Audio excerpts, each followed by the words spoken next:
segundo seminário internacional de psicanálise da Sobrapse. Hoje vamos tratar aqui de temáticas super interessantes. Vamos tratar sobre a clínica psicanalítica na contemporaneidade. Vamos abordar aqui as questões em torno do sofrimento, da subjetivação e também do manejo do psicanalista. Todo esse seminário foi muito bem preparado. Gostaria de agradecer inicialmente toda a equipe da Sobrapse que possibilitou e trabalhou incansavelmente durante essa semana para a realização desse evento. Gostaria também de agradecer a cada um dos participantes que também estudaram, aprofundaram todas as suas temáticas para nos apresentar hoje um seminário muito bem articulado, muito bem pautado nas teorias e também no nosso universo contemporâneo. Vamos ter hoje o nosso seminário em formato de painéis. Ao longo do dia, nós teremos 4 painéis que vamos discorrer sobre temáticas super interessantes. A nossa primeira mesa, vamos falar sobre o sujeito na contemporaneidade. Trauma, desamparo e elaboração psíquica. Vamos estar nessa mesa com a Laiane, com a Luciana e também com o Sebastião. O nosso segundo painel, vamos falar sobre sintomas e patologias em nossa atualidade. Angústia, ansiedade e sofrimento psíquico. Nessa mesa, contamos com a presença de William Figueiredo, Esther Chequeto e o Luiz Carlos. Após o almoço, no nosso terceiro painel, vamos falar sobre o manejo clínico e a direção do tratamento, transferência, setting e a condução das sessões. Nessa mesa, ela é composta, então, pelo Bruno Soares, pelo Daniel Costa e por Gabriel Cantu. Encerrando o nosso quarto painel, às 16h, vamos falar sobre a ética e a posição do psicanalista. Atualidade, fundamentos e responsabilidade. Nessa mesa vai ser composta pela Alexandra, pelo Francisco e também pelo Rodrigo. Ao longo dessas apresentações, você também pode participar, pode encaminhar a sua pergunta nos comentários, que podemos respondê-las aqui com os nossos palestrantes. Gostaria de dar as boas-vindas novamente a todos vocês e já vamos iniciar, então, com o nosso primeiro painel. Sejam muito bem-vindos. Laiane Andreoletti traz para esta conversa a escuta clínica atravessada pelo luto, pela saúde mental e pelos modos contemporâneos de subjetivação. Psicóloga, mestre em práticas institucionais em saúde mental, com pesquisa voltada à psicanálise, ao feminino, ao envelhecimento e aos dispositivos grupais de cuidado, sua trajetória uniclínica, supervisão, ensino e produção acadêmica em torno daquilo que, no sujeito, insiste como perda, elaboração e sofrimento. Ao seu lado, Luciana Moraes amplia esse campo a partir de uma formação que reúne psicanálise, pedagogia, saúde e bem-estar, integrando fundamentos freudianos, ética e direção do tratamento a uma prática comprometida com a escuta qualificada e com o cuidado integral. Professora, coordenadora de conteúdos, mentora de mulheres e especialista no cuidado feminino, sua trajetória articula formação, clínica e responsabilidade social em torno das questões do sujeito no presente. E compondo este encontro, Sebastiana Azarias acrescenta a força de uma leitura em que filosofia, psicanálise e estudo da mente se atravessam. Filósofo, psicanalista, escritor e professor de teoria psicanalítica no IBRAPSE, com formação em psicanálise e estudos em neurociência, sustenta uma abordagem que aproxima tradição clássica e pensamento contemporâneo para interrogar o comportamento humano, a subjetividade e seus impasses. Entre a clínica do luto, a escuta do feminino, a formação ética e a articulação entre filosofia e psicanálise, 3 trajetórias se encontram para pensar uma mesma questão. Como o sujeito contemporâneo se constitui, sofre e tenta elaborar sua experiência em um tempo marcado por trauma, desamparo e fragilidade dos laços. Bom dia a todos vocês participantes, bom dia Sebastião, bom dia Laiane, bom dia Luciane, sejam muito bem-vindos, obrigado pela participação de vocês nessa temática e oferecer aqui também um pouco do seu conhecimento, partilhar com todos nós um pouco sobre a trajetória psicanalítica de vocês. Nessa mesa, gostaria de convidar agora o psicanalista Sebastião para que ele possa dar início, então, a toda essa nossa trajetória, a toda essa questão que diz sobre o sujeito na contemporaneidade. Bom dia, Sebastião. Bom dia, Bruno. Estão me ouvindo bem aí? Tudo ok aqui, Sebastião. A todos que estão nos assistindo, né, aí pelo YouTube, eu acho. Agradecer pelo convite, né, o IBRAPS, que faz parte da nossa história, né, muito orgulho estar aqui, muito orgulho de fazer parte dessa construção, né, desde o princípio. O IBRAPS também faz parte do meu crescimento, né. E eu que venho da filosofia, né, Bruno, não tem como eu trazer um pouco da didática do professor, né, que é retomar um pouquinho, ou voltar a essa história do sujeito que começa lá na filosofia. E na construção dos meus textos aqui, eu vi essa necessidade, né, de fazer esse retorno à história do sujeito, que conosco na filosofia começa na Grécia Antiga, né? Até então eram os deuses, né, nosso destino, os destinos dos seres humanos era aquela coisa da história com os deuses, né? E vem ali a filosofia, né? Nós dizemos... Vitor, eu tenho um retorno dele Sócrates, aqui na tela. Mas está me ouvindo bem, né? O Sócrates, né? Nós dizemos que a filosofia nasce ali, principalmente com Sócrates, que começa a pensar essa história, essa questão da razão, né? Sócrates, caminhando ali pelas ruas de Atenas, começa a indagar, né, acerca do que é o saber, né? Do que é, né, a pergunta socrática, né? O que é isso, o que é aquilo, né? A famosa... o sentido de partoriar o saber, ou seja, de tirar o saber do outro. Depois nós passamos ali, né, por Platão, que talvez seja o pensador mais importante para a gente começar a construir essa ideia do sujeito, da subjetividade. Platão que irá pensar Sócrates, né? Sócrates será falado por Platão, e Platão, ali, naquela ideia de construir o mundo das ideias, né, do que é da questão da sensibilidade, né, o que é o sujeito, né? Platão cria os seus diálogos para começar a pensar essa questão da alma, né, da alma humana, né? Há esse rompimento definitivo com a ideia dos deuses como senhores do nosso destino. E nós dizemos que o pensamento ocidental ele é platônico aristotélico, né?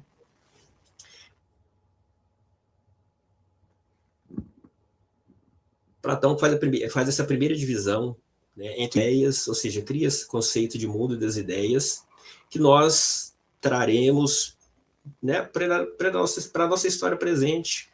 Né? Nós pensamos platonicamente ou não, né? A gente diz que toda filosofia pós-Platão ela é rodapé, né, de Platão. Dali nasce a ideia, principalmente, do corpo, né, do sensível como inferior ao racional, à mente, e tudo começa a ser construído. Mas, paralelo a isso, né, Bruno e companheiros, nasce ali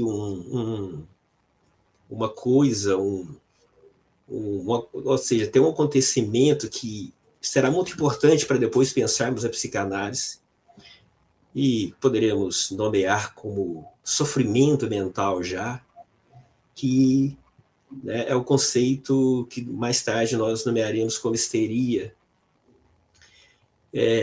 Ali na Grécia Antiga já tínhamos os oráculos, né, com Oráculo de Delfos, né, o famoso, onde Sócrates vai afirmar que nada sabe. Então, as mulheres que faziam esse papel sofriam de alguma coisa, né? Ali nasce Hipócrates, né, com a questão da medicina, e olha como que começamos a construir, né, alguma coisa que lá na psicanálise, depois com Freud, nós diríamos que irá aflorar de vez, né? Então, ali começa também a história das histéricas, né, das histéricas que depois irão... Nós dizemos que as histéricas construíram a psicanálise, né? Sem as histéricas não haveria psicanálise. Mas então, caminhando, né, um pouquinho de história, na Grécia Antiga, lembremos que mulheres, escravos e estrangeiros não eram cidadãos, né? Então, ali já há um papel de repressão, de pensar, né, principalmente mulher, né, num lugar, né, não de muita, diríamos, de um conceito de valor, né? A mulher ali já era um pouco desprezada enquanto ser, enquanto existente. Mas ainda fazendo esse paralelo com a história, né, a Grécia passa por toda aquela... Lembremos que o sujeito ateniense, né, aquele que pensa, o considerado cidadão, era um sujeito político, né, um sujeito da filosofia. Ali vemos nascer com os sofistas, né, a primeira, diríamos, construção do saber a partir da divisão do saber em matérias, que hoje nós chamamos matérias, né, mas ali nasce a primeira legitimação, né, do saber como uma coisa a ser valorizada, organizada, para dar um sentido à vida humana, né, para dar sentido à nossa existência. Principalmente com Aristóteles, que começa a estudar a biologia, né, a astrologia e etc. Mas o sujeito ali ateniense era um sujeito, né, que pensava ou que buscava o saber através da filosofia, o ateniense, né? E nós somos herdeiros dessa tradição, né, dessa tradição ateniense. Continuando com a história, a Grécia, né, é invadida por Filipe da Macedônia, criamos o Império Macedônico, passamos ali pelo Império Alexandrino e, posteriormente, nós chamamos o helenismo, né, que irá ser difundido por toda a nossa civilização ocidental. Temos os pós-platônicos, e adentramos a Idade Média, né, a chamada...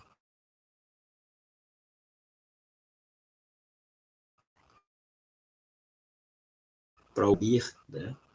E na Idade Média, né, da chamada, principalmente, filosofia patrística, né, filosofia dos padres, nós teremos esse sujeito, né, esse sujeito da religião, esse sujeito da teologia, né, esse sujeito principalmente pensado com Agostinho, né, com Tomás de Aquino e outros, onde o saber, ele era esse sujeito, né, ele moldava o seu saber a partir de uma ideia teológica, né?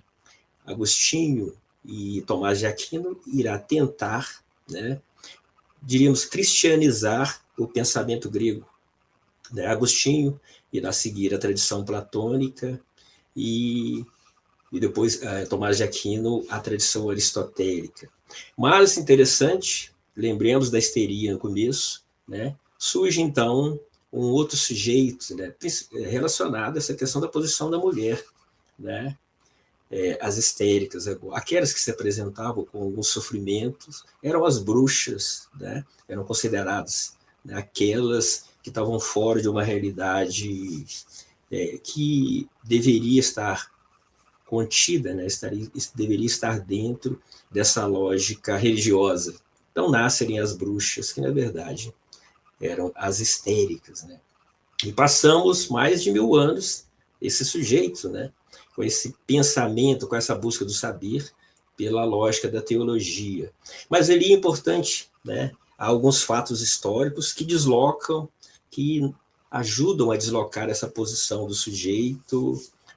Lembrei, na filosofia nós chamamos de dialética, na história dialética, né, a mistura do novo com o antigo. E a ciência também, apesar de chamarmos a Idade Média de Idade das Trevas, onde nada acontecia, mas acontecia muitas coisas, principalmente relacionadas à ciência. Lembremos que ali, né, começa a surgir a ideia, né, alguns pensadores, alguns cientistas começam a pensar essa ideia de mundo, de cosmologia, e a nossa primeira ferida narcísica enquanto humanidade, né? Saímos da ideia do geocentrismo para o heliocentrismo, ou seja, há um deslocamento, é colocada a primeira ferida narcísica no sujeito, né? Nesse indivíduo que pensava o mundo, nesse indivíduo que se relacionava com o mundo. Ou seja, né, se a Terra não é o centro do universo, o sujeito também, né, o indivíduo, né, ele perde esse lugar de primazia na criação. Nossa primeira ferida narcísica.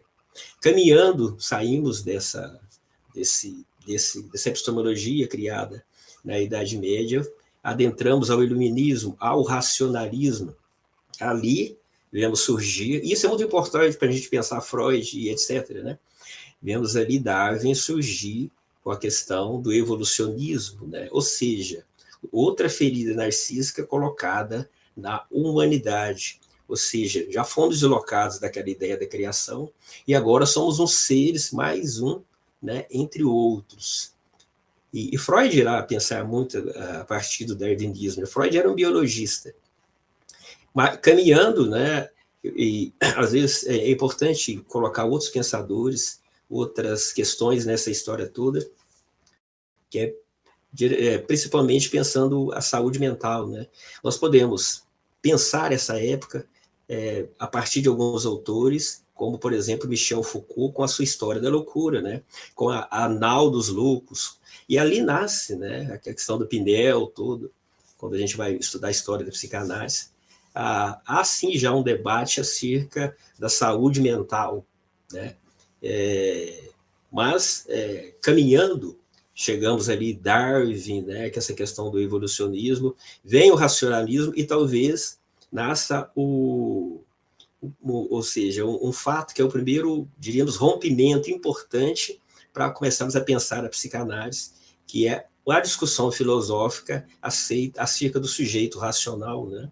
E nós conversamos às vezes nos nossos encontros, eu sempre cito essa questão da subversão, né, da ideia do consciente e do inconsciente, desse rompimento epistemológico de Freud com um pensamento uma discussão que já era da filosofia, que racionalismo e empirismo, né, que nós da filosofia passamos ali, né, anos discutindo, ou seja, na nossa formação, é a questão de como conhecemos o mundo. E aí, vou resumir, não vou trazer toda a história aqui, mas basicamente, né, isso tudo é sintetizado ali, principalmente pensando na questão do racionalismo, com Descartes, né, que era o famoso discurso do método, né, que vai questionar, né, aquela famosa brincadeira filosófica, a pergunta filosófica que Descartes faz, né, será o que garante a minha existência? E se não, né, ali colocando como uma forma de pensar o método, e se toda essa nossa realidade fosse manipulada por um gênio maligno, né? E se eu não tivesse no estado de sonho? E se tudo isso fosse uma ilusão? Será mesmo que eu existo? E Descartes faz o seu processo de discutir o que é, né, a existência, quem sou eu, o que é subjetividade. E Descartes, ali, né, essa história já é conhecida por nós, chega à conclusão que o que garante a minha existência é o pensamento. Então, se eu penso, eu existo. E com um princípio garantidor ainda, que ainda é teológico, que é Deus, né? Então, Deus garante, né? Existe o pensamento, mas existe um ser garantidor, que é Deus. E aí, nós sempre dizemos que Freud rompe com essa ideia cartesiana do sujeito, o sujeito racional, né? O sujeito que pensa, o sujeito que consegue entender toda a realidade a partir do pensamento. Mas temos que lembrar que não é que Freud pegou Descartes, vou questionar essa ideia, ou eu vou subverter essa ideia de racionalidade. Não, lembremos que Freud nasce, né? Freud, médico, neurologista, ele herda toda uma tradição médica da época, desenvolvimento da medicina, e aí vou trazendo de novo a histeria, né? Essa história da histeria junto com a filosofia, e pré-freudiana, né? Esse pensamento pré-freudiano, Freud se depara com a histeria, né? Isso, né? Beabá nosso, comida dia a dia nossa da psicanálise. Então, a partir dos estudos ali, né, nós adentramos a isso todo momento, Freud vai trabalhar com Charcot e etc., né, toda aquela história, seu Petrieri, etc. E aí descobre, ou seja, a partir do atendimento, né, do relacionamento com as histéricas, descobre que há algo novo, né? E aí nasce essa história do inconsciente, né, daquilo que eu não sei de mim, do insabível, contrária, entre aspas, àquela ideia do sujeito racional, né, do sujeito que consegue entender a si mesmo, entender o mundo, entender tudo que o cerca e compreender a sua existência, né? Freud irá dizer, então, que o sujeito ele não é inteiro, né? O sujeito, esse indivíduo que pensa o mundo, ele é atravessado por alguma coisa, por afetos externos, né? Só por estar dentro de uma realidade concreta, falando, trabalhando, ele é atravessado, né, por alguma coisa que ele não sabe o que é, mas o que o afeta. É a história das histéricas, né? Lembremos que a época de Freud, era vitoriana, é o que determina esse sofrimento, a repressão. Então, adiantando um pouquinho mais, só levantando essa história do que é o sujeito, né, que sujeito é esse, vamos para Lacan, que repensa esse sujeito, né? Eu digo que Lacan, ele tira um pouquinho Freud dessa história, da onde está o inconsciente, e coloca na estrutura de linguagem, né? Ou seja, a partir de agora, esse sujeito, né, busca Freud e coloca esse sujeito nessa estrutura de linguagem. Mas aí, para a gente, para mim não estender muito, e tem um pensador, né, que eu penso, que é o Franco Berardi, ou Berardi, que vai trazer esse sujeito para a modernidade, né? Vai trazer esse inconsciente para a modernidade, que é o tempo nosso hoje. Ou seja, esse sujeito hoje era adentrado a uma estrutura de linguagem que nós chamamos hoje, né, essa estrutura digital, ou seja, aquele sujeito lá da filosofia, aquele sujeito lá da teologia, agora é o nosso sujeito, que é o motivo da conversa aqui hoje, que é, diríamos, o sujeito digital, ou inconsciente digital, né? Esse sujeito que transita dentro de uma estrutura, que é a nossa hoje, né? Que é o mundo hoje da tecnologia, que é o mundo hoje Sebastião, Oi. É super interessante, assim, quando a gente começa a avaliar, né? A psicanálise, ela é sempre também atravessada, muitas vezes, pela intersubjetividade. Então, é super interessante sempre nós localizarmos, né, qual era esse sujeito se encontra e também pensar quais são as implicações que essa época também traz sobre a subjetividade do sujeito. E é muito interessante quando a gente começa a pegar, por exemplo, a era freudiana, e nós temos ali um contexto marcado por implicações muito singulares daquela cultura, uma implicação que nós também devemos pensar ela aqui em termos geográficos, pois cada cultura e sua geografia faz implicações muito diferentes sobre o sujeito. E quando vamos pensar toda essa questão de como a psicanálise pode realizar intervenções na sua época, como aquela provocação lacaniana, que eu acho assim super pertinente, né? Quando Lacan convida os analistas do seu tempo, e aí parafraseio, os analistas do nosso tempo, a alcançar no horizonte a subjetividade de nossa época.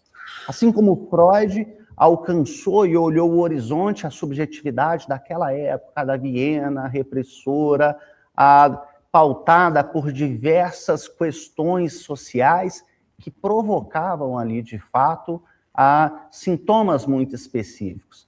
Se nós trazemos isso hoje para a nossa contemporaneidade, como nós podemos pensar essa manifestação? Quais são as implicações que você acredita que esse horizonte, o horizonte dessa nossa época, acaba produzindo no sujeito e como o psicanalista pode ler estas situações na sua contemporaneidade?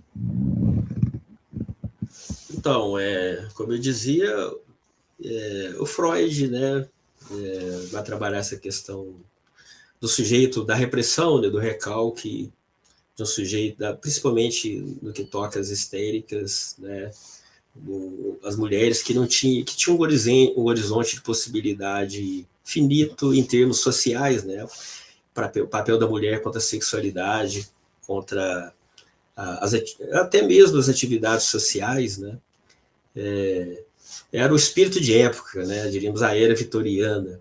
Passamos, né, continuando pelo o advento do capitalismo é muito importante, né? Nós depois chegaremos aí à questão do discurso do capitalismo.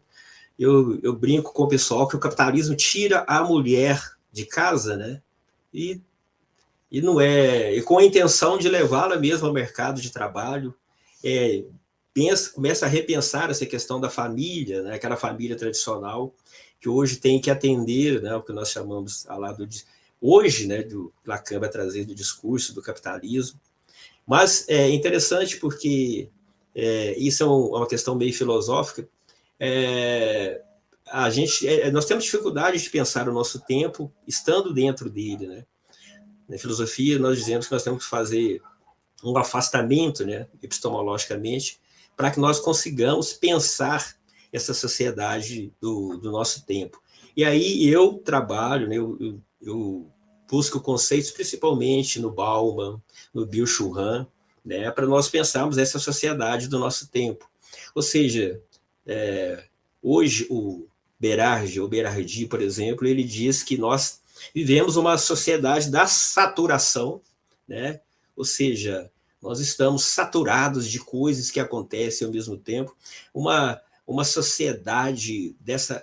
Bauman e principalmente o Byung-Chul Han traz essa questão do cansaço, né, da vida, dessa correria moderna, que, né, lá em Freud, se o contexto era repressor, hoje Lacan, né, hoje nós somos convocados a gozar infinitamente, né, quando nós abrimos os nossos aparelhos celulares, quando nós vamos para a internet, né, estão ali N ofertas, milhares de ofertas ao nosso desejo, né, já que, como diz Lacan, né, a questão nossa é essa relação do nosso desejo com a linguagem, com a estrutura de linguagem que aí se apresenta, né? Hoje eu sou convocado a isso. Mas nós temos que lembrar que nós somos sujeitos de corpo, né? Eu brinco com o pessoal nos encontros nossos, né? Cabeça, tronco e membro, desse indivíduo aí que anda por aí, né? Que tem uma subjetividade, ele também tem um corpo que sente. Então, lá nas histéricas, né? Ou seja, o sofrimento, aprendemos isso com Freud, né? Lá nas histéricas, esse sofrimento que volta ao corpo, né, nas paralisias, nos vômitos e tudo aquilo, né, nos sintomas histéricos. Hoje esses sintomas eles se apresentam de formas diferentes, mas estão aí, né? Temos aí os burnouts da vida e principalmente na nossa clínica nós nos deparamos com essa ideia de o que eu vou fazer da minha vida, né, que é a questão do vazio existencial, porque as coisas, e ontem eu li sobre isso, pensava sobre isso, né, num texto, e eu gosto, por exemplo, de escrever poesias, né, mas hoje nós temos as inteligências artificiais, que, é claro, por estarmos imersos nessa realidade, parece sim uma coisa normal, natural, mas que daqui a um tempo nós iremos sentir como esse mundo, como essa estrutura de mundo, ela influencia e influenciou a nossa subjetividade.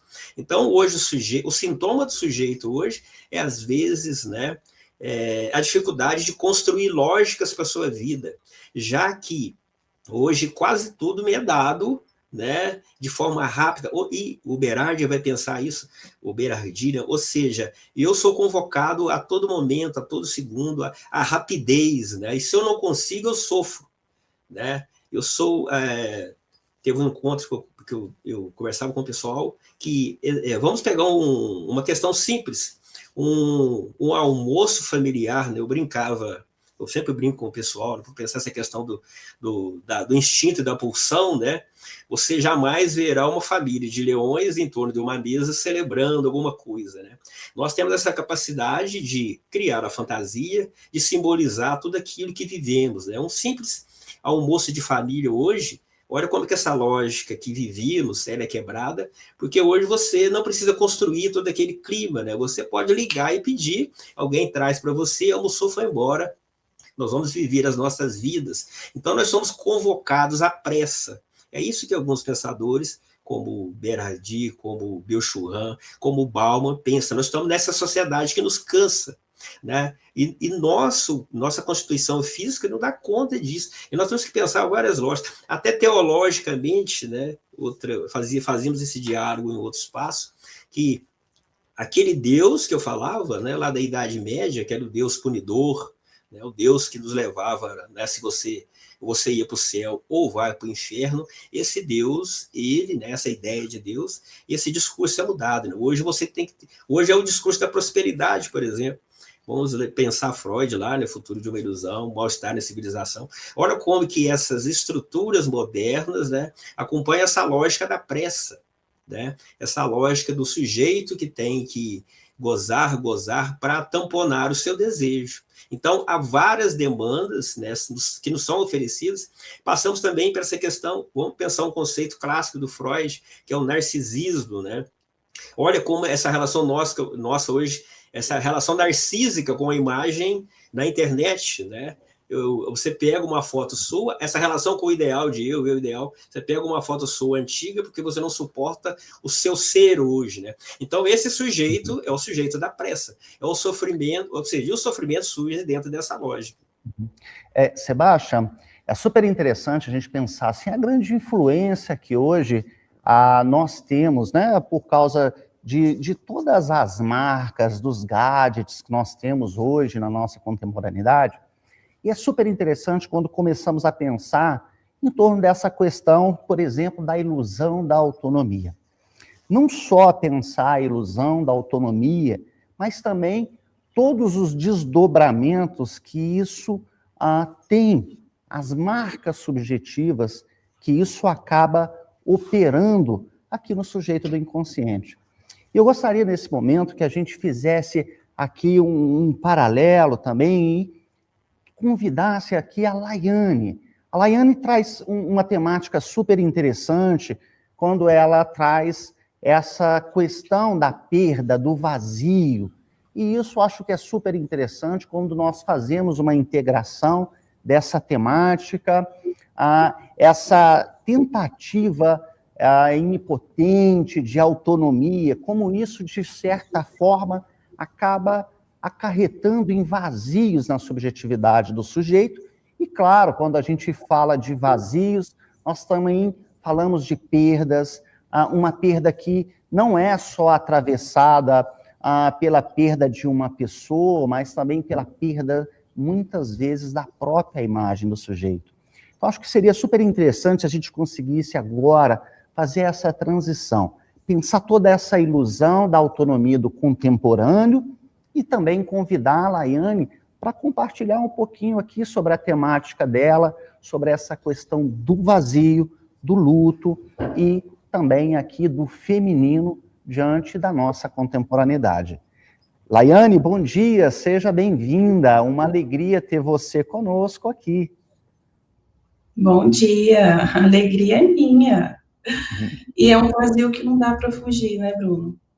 Embora a gente está vendo aí que nós estamos vivendo um tempo, uma sociedade que está fazendo exatamente isso, fugir do vazio.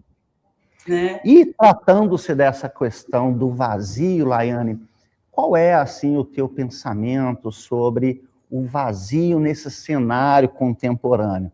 Como o psicanalista pode observar, enxergar, estudar, aprofundar e, acima de tudo, atuar diante dessas questões do luto, da depressão, da melancolia e também sobre o universo feminino, que é pauta principal do teu trabalho?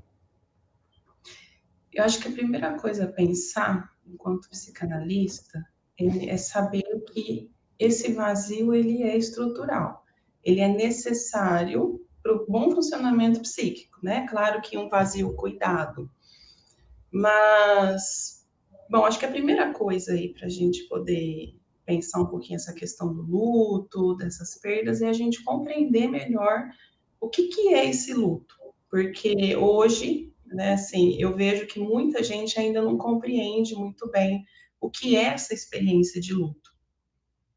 Algumas pessoas ainda compreendem o luto apenas como uma experiência de perda de um ente querido, e quando na verdade o luto está muito além disso, né? A gente entra no processo de luto sempre quando a gente perde um objeto amado, e esse objeto amado pode ser diversas coisas. Uma perda de um emprego, um rompimento de vínculo, uma perda do animal de estimação, uma perda de casa. Então, são inúmeras coisas que faz com que a gente entre nesse, o que Freud chamou de um trabalho psíquico. Então, Freud, lá em Luto e Melancolia, ele vai descrever esse processo de luto, algo que acontece aí no interior do sujeito, quando ele perde esse objeto amado. Ele vai dizer que a libido, essa energia psíquica que faz com que a gente investe sentido no nosso mundo, faz com que as coisas importem, né? Então, ele vai dizer que precisa com que essa libido seja retirada desse objeto que já não existe mais. E esse é um processo muito doloroso. Então, cada lembrança, cada expectativa, cada traço que ligava essa pessoa àquilo que partiu, precisa ser revisitado e, pouco a pouco, desinvestir essa libido. E isso é um processo de sofrimento. É por isso que, muitas vezes, na maioria das vezes, as pessoas fogem desse processo, né? Quando, na verdade, ele é extremamente importante. Porque quando a gente não cuida, é aí que começa a aparecer os sintomas, né? E isso aparece na vida como um todo. Então, Freud ele vai dizer que isso é um trabalho lento, custoso e que exige do ego, vamos dizer assim, uma espécie de obediência dolorosa a essa realidade. Não dá para fugir. Esse objeto amado não está mais aqui. O objeto se foi e a energia que nele habitava agora vai precisar encontrar aí um outro destino. E nós podemos pensar que há algo assim profundamente narcísico nesse processo, porque quando a gente ama alguém ou algo, nós investimos nesse objeto parte de nós mesmos. E aí o objeto amado, ele não é apenas externo, né? Podem ser coisas concretas, a casa que a gente constrói, a família que a gente constrói, o trabalho que a gente se identifica, mas ele também é interno, né? Porque ele se torna para nós um espelho, um suporte de identificação, um lugar aonde, enquanto sujeito, a gente se reconhece. E aí, quando a gente pensa na perda desse objeto, é importante que a gente entenda que na perda desse objeto também perde algo de nós. E aí a gente entende que para elaborar esse luto, então a gente precisa de tempo. E tempo é algo que as pessoas estão cada vez aí com menos tempo, né? Então, o desinvestimento libidinal, ele não vai acontecer de uma vez. Ele vai se dar em camadas, em repetições, como a gente sabe. É preciso repetir para poder elaborar, então é um processo. Em retornos ao mesmo ponto de dor, é importante falar desse retorno, porque eu, no meu trabalho assim, com luto, tenho feito diverso trabalho com pessoas enlutadas, lutos, até perdas por morte mesmo. Algumas pessoas, elas narram, assim, elas dizem que, nossa, as pessoas já não aguentam mais me ouvir falar desse assunto. Eu já não aguento mais vir para análise e falar desse assunto. Você já não deve aguentar mais me ouvir falar desse assunto. Mas é necessário a gente poder repetir diversas vezes, a gente poder falar diversas vezes, até que a gente possa encontrar um lugar melhor dentro da gente para esse objeto amado. Então, aí o que acontece, né, é que o ego se agarra a isso. Então, ele adia, ele insiste, ele sonha, e é precisamente nessa insistência que o trabalho de luto ele vai se realizar, nesse embate repetido com essa ausência, até que em algum momento ela possa realmente ser assimilada. E aí eu quero trazer uma contribuição aqui, de uma médica e escritora, talvez muitos de vocês vão conhecer, que é a Ana Cláudia Quintana Arantes. Ela tem um livro que ela fala sobre o mundo presumido. Acho que é um conceito importante para a gente entender. Essa ideia não é dela, é de um outro autor, o Parks, né, que ele vai falar sobre esse mundo presumido, que é a ideia de que cada um de nós habita não apenas um mundo concreto, né, esse mundo que a gente pode tocar, mas também um mundo simbólico, que é construído a partir dessas coisas concretas, mas que ele é mais interno, é um mundo construído aí dentro das expectativas, das certezas, dos projetos que a gente constrói e do sentido que damos, né, a todas essas coisas. Então, com base nisso, a gente constrói mais ou menos um futuro interno, né? A gente presume um futuro de determinada forma, que certas pessoas vão estar presentes, e que determinados papéis que hoje a gente tem, eles ainda vão nos pertencer futuramente. Mas quando acontece uma perda significativa dessas coisas, né, que fazem parte desse nosso mundo, seja aí a morte de uma pessoa amada, um fim de um relacionamento, um diagnóstico que chega, uma doença que chega, perda de um emprego, ou até mesmo a impossibilidade de realizar um projeto de vida, e aí o que se rompe não é apenas o vínculo, ela vai dizer que é esse mundo presumido inteiro. É super interessante, né, Laiane, essa questão. É muito interessante quando você toca na questão sobre o narcisismo, né? Eu acho que esse ponto talvez seja fundamental para que a gente possa ter aqui algumas provocações, né? Todos nós somos sujeitos também narcísicos. Nessa obra que você se baseia, Luto e Melancolia, é muito interessante quando Freud faz aquela concepção que você também já citou, né? Talvez a maior dor do luto diante de um ente querido que é perdido, né? Talvez não seja necessariamente essa perda, a perda do outro, mas a perda daquela construção subjetiva que o sujeito tem e que se vai a partir dessa relação. Um vínculo que só existia naquela relação, que diante de algum momento deixa de existir. E o sujeito passa, então, a experimentar um vazio muito grande. É muito interessante, eu gostaria de perguntar, por exemplo, na clínica, quando acontece esse processo de luto, esse esvaziamento do sujeito, de repente ele se vê e não sabe mais quem ele é, o que ele faz, ou o sentido da tua própria história, né? Quando você também traz as suas contribuições, por exemplo, sobre Byung-Chul Han, e a gente pensa, por exemplo, hoje, esse imperativo da produtividade, a contínua, excessiva, até que ponto esse sofrimento psíquico do luto, ele tem sido mal nomeado pelas pessoas, justamente diante de todas essas questões performática, da produtividade, do eu tenho que estar bem o tempo todo. Isso prejudica essa dificuldade, a elaboração do luto? Prejudica, muito, né? Eu acho que são duas perguntas, é isso, né, Bruno? Isso, da são clínica duas e essa segunda. E depois tem mais uma pergunta também para você. Tá bom. Mas, respondendo a primeira coisa, a questão narcísica, né, que você trouxe profundamente, porque é uma perda de si. A gente sofre, sim, pela perda desse objeto amado, seja uma pessoa, sejam coisas, mas a gente sofre profundamente porque a gente se identifica com esse objeto. Parte da nossa identidade está ligada a esse objeto. E aí a gente vai precisar, de fato, esse mundo presumido que a Ana Cláudia cita, né, que caiu, está todo no chão, a gente vai precisar reconstruir.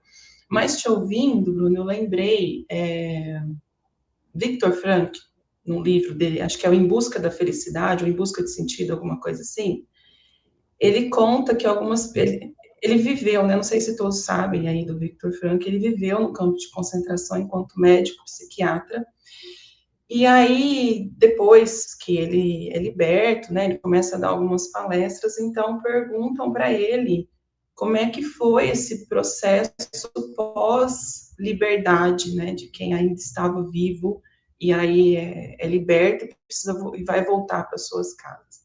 Porque todo mundo imagina que quando há esse processo de liberdade, assim como vou trazer também um exemplo dos escravos ali, que houve a libertação dos escravos, a Lei Áurea, todo mundo acha que as pessoas vivem uma espécie de um êxtase, de uma alegria, né, quando, na verdade, não é bem assim que funciona. Então, perguntam para ele, durante uma palestra,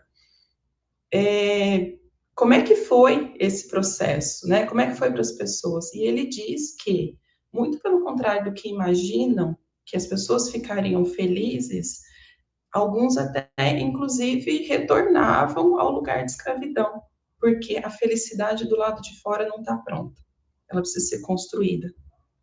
E aí, quando a gente pensa num sujeito ali na clínica que está em sofrimento, seja porque, eu vou trazer um exemplo da clínica, que é o que está mais atual, assim, na minha clínica. Eu só queria pedir, tem como deixar o Bruno aqui comigo, na tela? É porque eu fico com estranhamento aqui, vendo só a mim.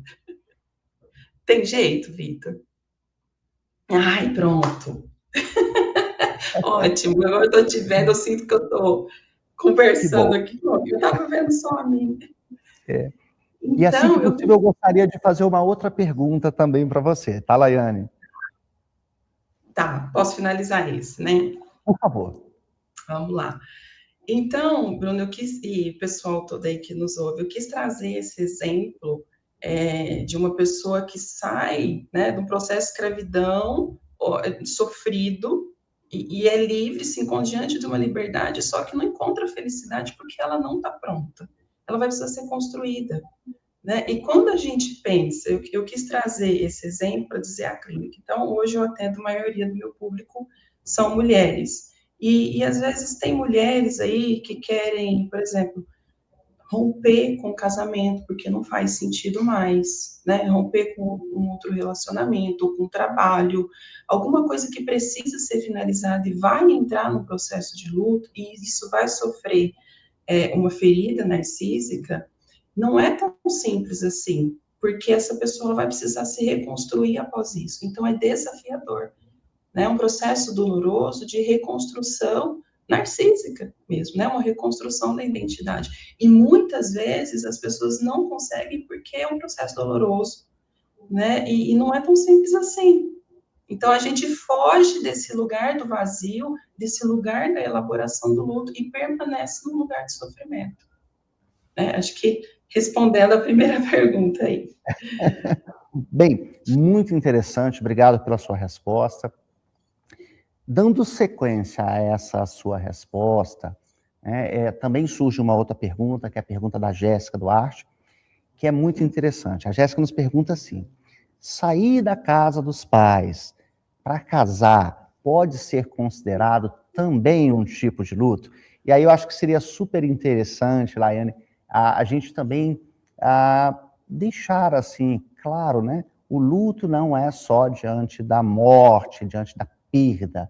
O sujeito enluta também imagens, ele enluta também posições, lugares, nomes e etc, né? Mas, voltando à pergunta da Jéssica, né? Sair da casa dos pais para casar pode ser considerado um tipo de luto simbólico?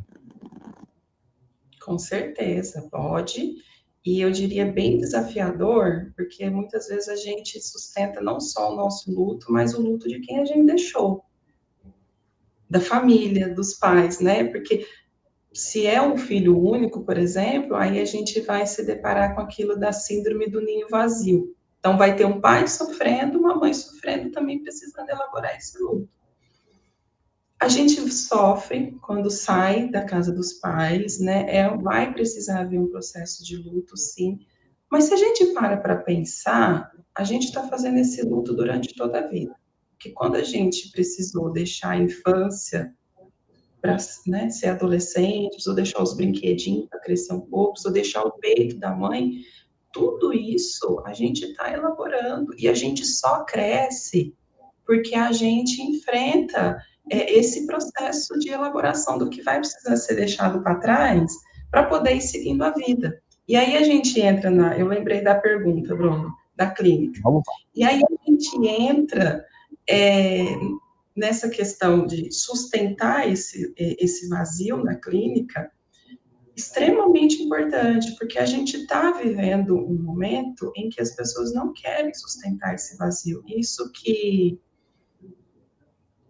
Esqueci o nome do nosso palestrante anterior, me lembra? Sebastian trouxe sobre a questão do Byung-Chul Han e a sociedade do cansaço. Nós estamos vivendo um tempo de excesso. As pessoas não querem mais sentir vazio. Elas querem estar o tempo todo preenchidas com as coisas. E a clínica precisa ser esse lugar onde a gente sustenta esse vazio, porque isso é fundamental. Né? A gente saber que existe essa falta, que ela é estrutural, é condição, a gente só se movimenta na vida porque há essa falta, porque ela é abertura para o desejo. Ou seja, essa moça que quer sair da casa dos pais, ela só consegue sair da casa dos pais e desejar outra coisa, e casar e construir família, porque há o desejo. Se a gente na clínica não sustenta junto com essa paciente a importância disso, de elaborar essa perda, ela vai ficar a vida toda dentro da casa dos pais e não cresce, né? Então, é extremamente importante a gente trabalhar esse lugar do vazio, porque ele é saudável, né? Coloca o sujeito em movimento na vida. É interessante quando você diz, né? Nós somos seres estruturalmente faltantes. Essa é a nossa condição humana, a nossa condição subjetiva. Mas também é super interessante a gente pensar como isso aqui faz uma contracena diante do vazio, nesse universo contemporâneo, e diante de todas essas questões que a gente vive hoje na nossa contemporaneidade, onde o vazio ele ocupa um para-além do insuportável. Como é que você enxerga toda essa situação, Laiane? O que essa cultura que exige aqui tamponar os buracos, as falhas, as tristezas, as fissuras o tempo todo? Como que isso, de alguma maneira, acaba interferindo nesse vazio estrutural do sujeito? Como o sujeito pode se organizar diante desse universo contemporâneo sem se deixar cair nessa ausência de nomeação afetiva, inclusive de seu vazio? O Byung-Chul Han, ele tem um livro que eu super indico, eu acho que todo mundo, assim, que trabalha com pessoas, trabalha nesse cuidado da saúde mental, acho que, na verdade, todos precisariam ler esse livro, que é A Sociedade do Cansaço.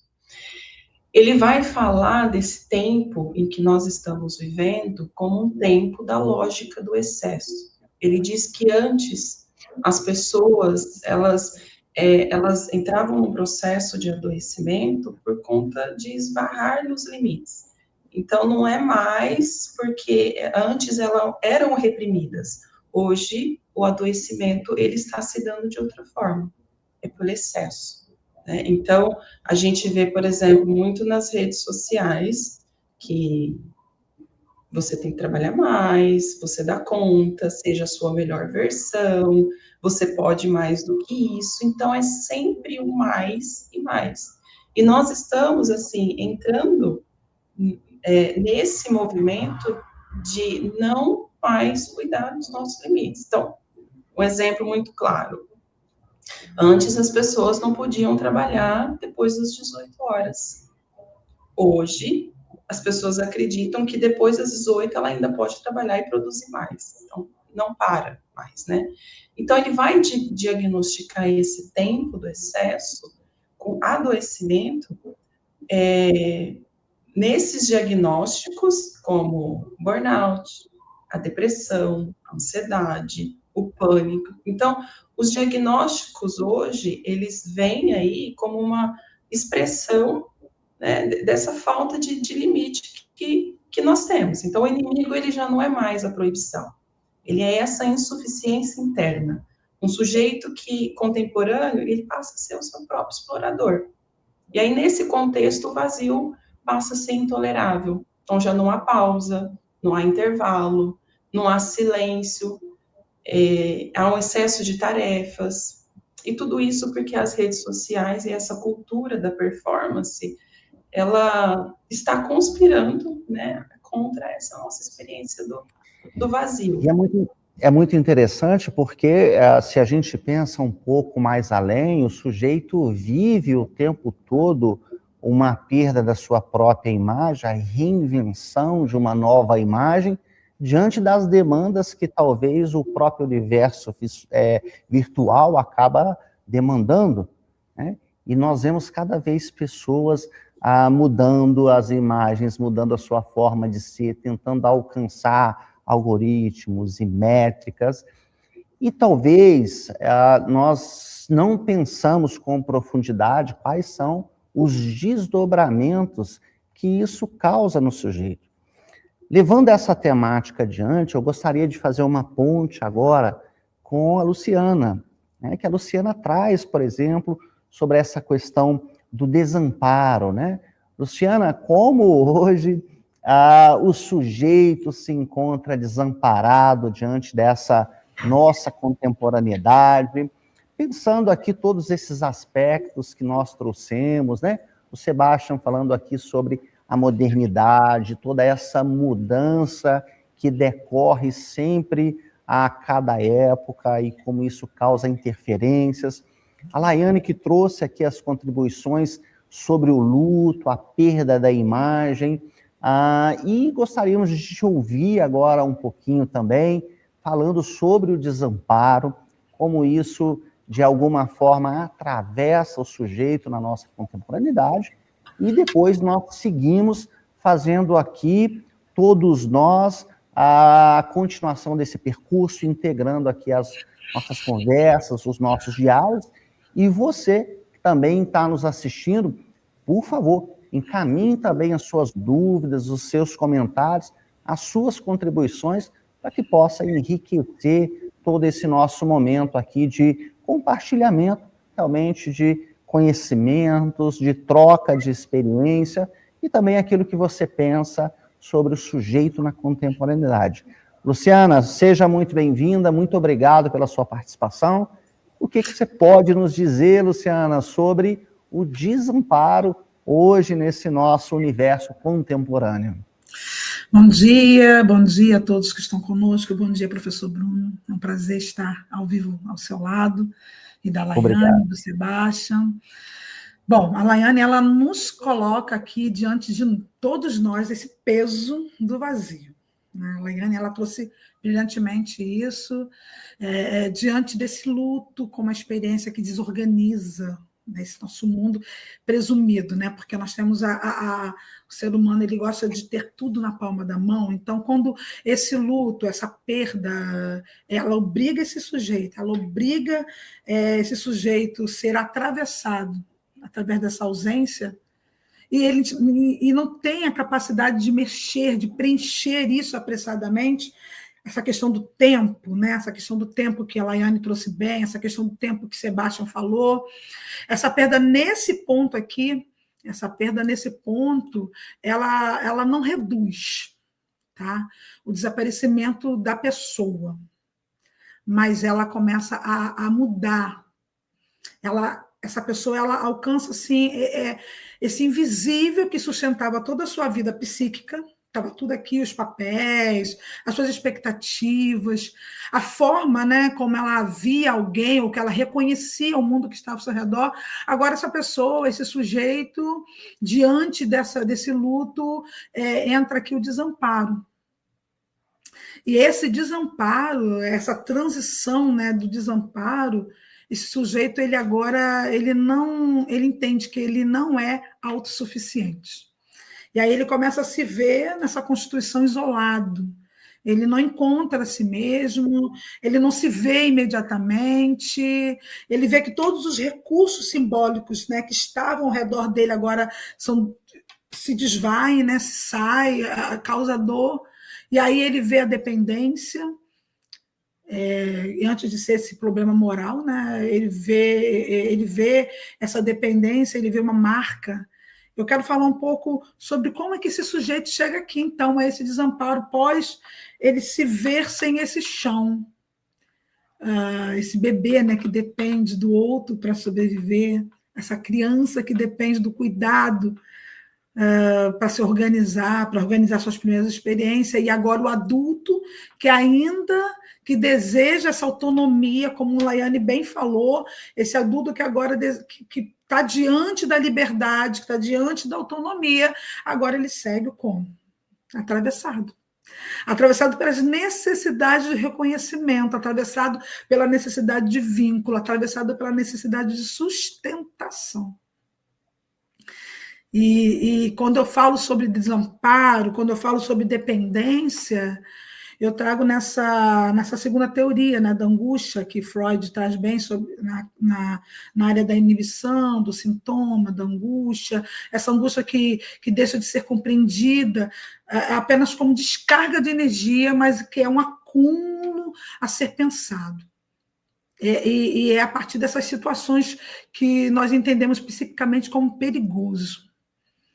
Esse desamparo, nessa perspectiva que nós estamos trazendo hoje, ela não é apenas essa condição biológica, né, da perda em si do objeto, ou da causa dessa perda, mas é essa parte estruturante, como disse a Laiane disse hoje para a gente.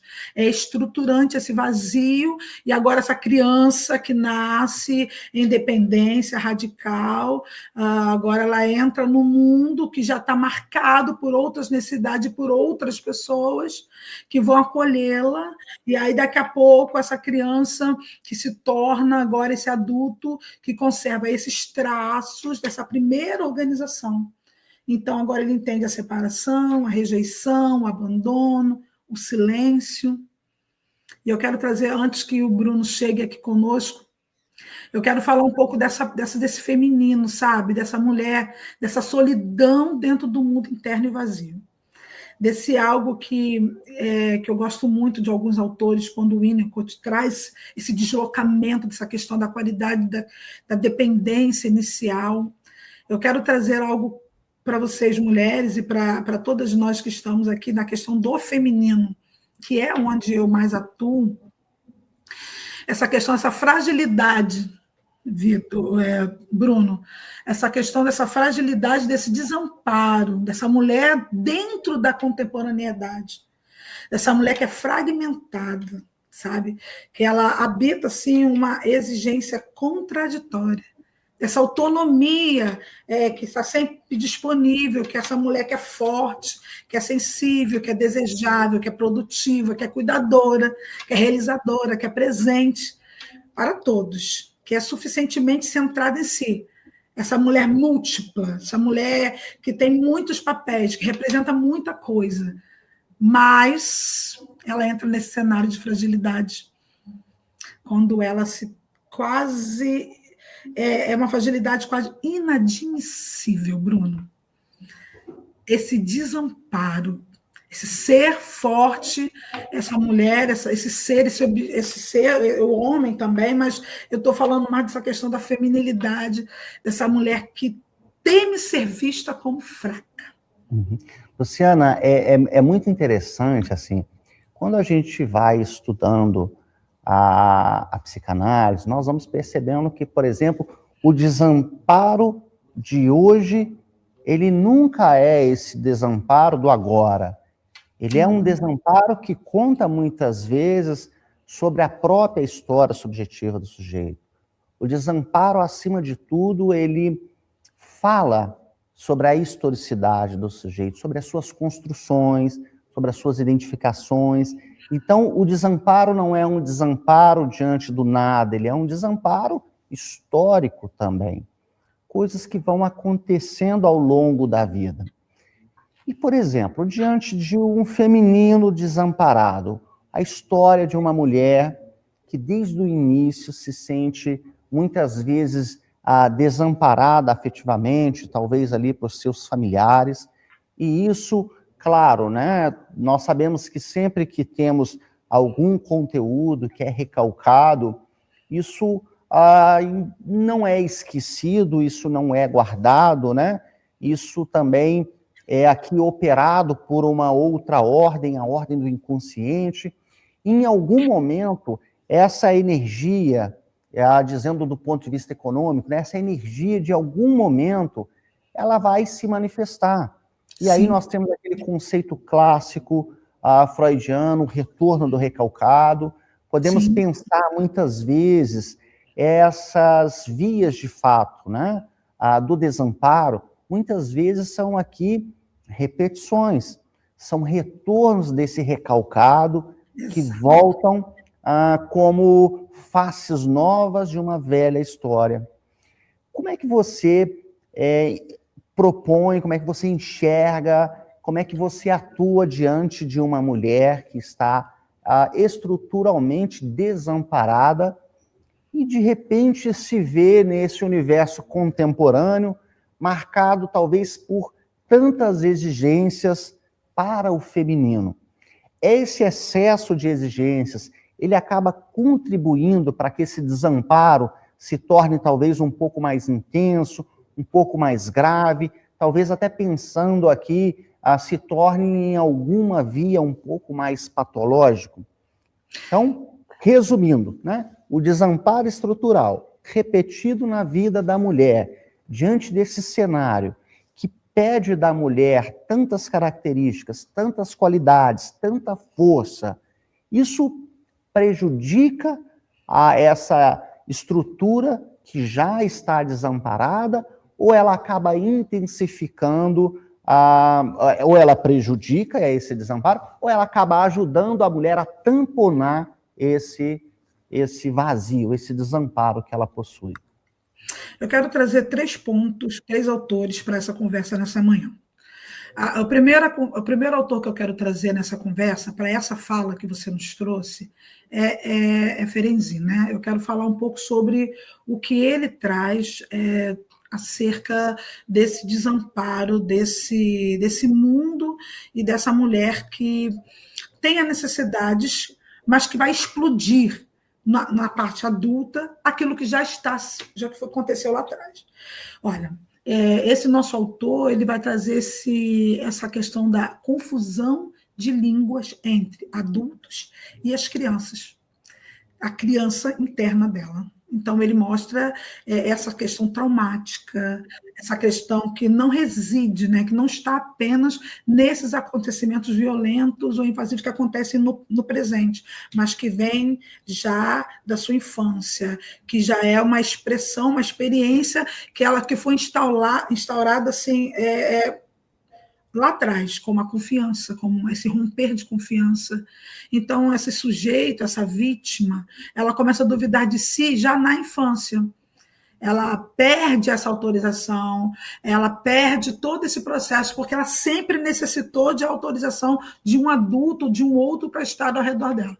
Então, ela tem dependência emocional quando adulta, então, nesse caso, ela não deve mais... Ela não consegue se olhar sem o outro, no qual, porque a gente pertence, a gente tem uma noção de ser, porque o outro nos enxerga. Então, quando essa mulher ela vem para esse mundo de solidão, para esse mundo interno, para esse mundo de vazio, que ela se descobre porque ela completa todos os dias através de uma agenda que ela pré-estabelece, e a maioria dessas agendas não pertence a ela, pertence ao outro. Ou seja, ela cuida, alimenta, nutre, faz, e de repente ela entra no processo de separação, ela entra no processo de perda, ela entra no ninho vazio, como foi falado aqui, ela entra na falta de um objeto. Aí você me perguntou sobre o que desponta, né? O que fazer então agora? O que fazer então agora? E o que eu faço na clínica com essas mulheres? Como eu atuo nesse cenário de fragilidade? Como é que eu atuo nesse cenário? Bom, a primeira questão aqui é que eu não ensino, porque a mulher, eu não ensino essa mulher a não ser dependente de ninguém, porque não é assim que o outro vive, que o ser humano vive. Eu não ensino porque eu não ensino nada, né? Mas eu não falo sobre essa questão do depender de ninguém. Eu não falo dessa questão da autossuficiência como uma questão ideal a ser atingida. Porque essa mulher ela já vem de uma estrutura, ela já vem de uma cultura, ela já vem de um caminho, ela já tem todo um psíquico cultural ao seu redor. O que eu faço, ou o que nós fazemos dentro da psicanálise, é fazer com que ela se enxergue dentro dessa estrutura, dentro desse processo que ela cresceu, que ela nasceu, e achar o ponto certo de onde precisa ser ressignificado. Por exemplo, uma separação, ela pode ser menos devastadora, né, se essa mulher ela estiver sendo trabalhada, o seu ego, o seu processo narcísico natural, da questão não da solidão, mas da solitude de se conhecer e de viver, de se ver. Pode falar, Bruno. A gente começa a pensar toda essa questão, né? Se a gente pensa como a modernidade, de algum modo, acaba influenciando as elaborações que o sujeito faz sobre a concepção de si, e também a concepção do outro, como ele vai cedendo a essas demandas para poder se ver ali reconhecido, para se ver amado, e a gente pode elencar diversas coisas aqui. Mas é bem bacana quando a gente faz isso, a gente pega esse fenômeno social, vamos entendendo ele, passamos ali por todos aqueles processos que são super interessantes de ser pensado, né? Como a perda da imagem da criança para o adolescente, da adolescência para a vida adulta, ou as outras perdas que vão sendo sucessivas na vida do sujeito. Como que ele precisa ir lutando, trabalhando, aprendendo a lidar com as perdas nesse universo onde a perda parece ser algo muito difícil de se fazer, né? Muito difícil de se pensar, muito difícil de se elaborar. E aí nós podemos pensar como isso também acaba interferindo na fragilidade da mulher. Sim. E é super interessante, me veio aqui uma questão que é como pensar, né, o setting analítico mesmo, como pensar essas mulheres que procuram a análise para trabalhar aqui as suas fragilidades, as fragilidades que vêm desse mundo contemporâneo, essas fragilidades que vêm sendo parte estrutural da sua história, mas talvez aqui também essa fragilidade devido aos lutos sucessivos que muitas vezes o sujeito precisa ir fazendo. Como chega essas mulheres hoje para você nessa fragilidade e qual seria a conduta que o analista, nesse universo contemporâneo, poderia ter com essas mulheres? Bruno, a primeira coisa que nós precisamos pensar como psicanalista é que a psicanálise ela não elimina a falta de ninguém, não elimina a falta. Nós trabalhamos essa falta, nós entendemos isso. E tão pouco a gente se compromete ou promete plenitude, né? Que essa pessoa ela vai sair dali plena, perfeita, porque não é essa o nosso foco, não é esse o nosso foco. Mas como dentro da ética, dentro dessa questão, eu procuro criar essa condição para que esse sujeito, aí agora independente de ser mulher ou homem, né, que vem até a mim, como psicanalista, eu procuro criar essa condição, né, para que esse sujeito ele possa começar a transformar todo esse processo que ele agora, que o angustia, que ele traz agora para mim, numa repetição, e aí sim, numa elaboração. Bom, a culpa é uma das perguntas e é um dos processos que mais vem. Eu acho que o processo maior da falta é a culpa. A dependência, e aí quando ele reconhece, né, que a sua história faz parte de todo esse processo, então ela reconhece a dependência que ela tem, esse desamparo, né, que é essa possibilidade. Talvez, nesse ponto aqui, esse homem, essa mulher, e mais a mulher que é ao qual eu trabalho, a gente começa a trabalhar para que ela comece a diferenciar, Bruno, o que é sustentado daquilo que está aprisionando ela. O que está aprisionando essa mulher?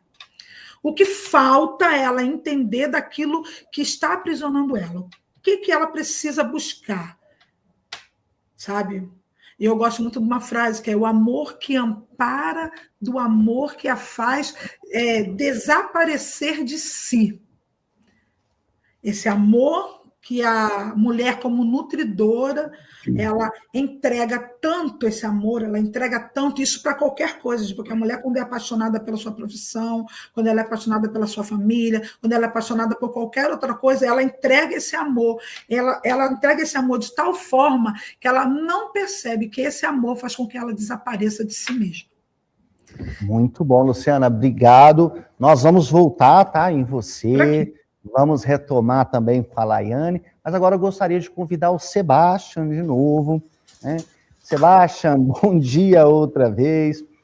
Sebastian, pensando sobre todo esse caminho que nós aqui estamos atravessando, né? Quando nós vamos pensar o sujeito diante desse universo social, podemos pensar aqui, o sujeito muitas vezes ele acaba sentindo mais do que ele simboliza, né? E isso é uma questão super interessante quando a gente começa a pensar toda essa gramática social do nosso sofrimento, toda essa gramática social da nossa contemporaneidade.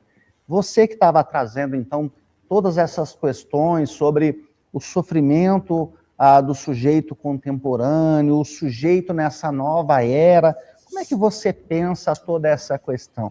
Esse excesso hoje, vivido pelo sujeito, pelos diversos meios possíveis, ele acaba produzindo isso mesmo, fazendo com que o sujeito sinta realmente muito mais do que aquilo que ele é capaz de simbolizar? Por favor, Sebastião.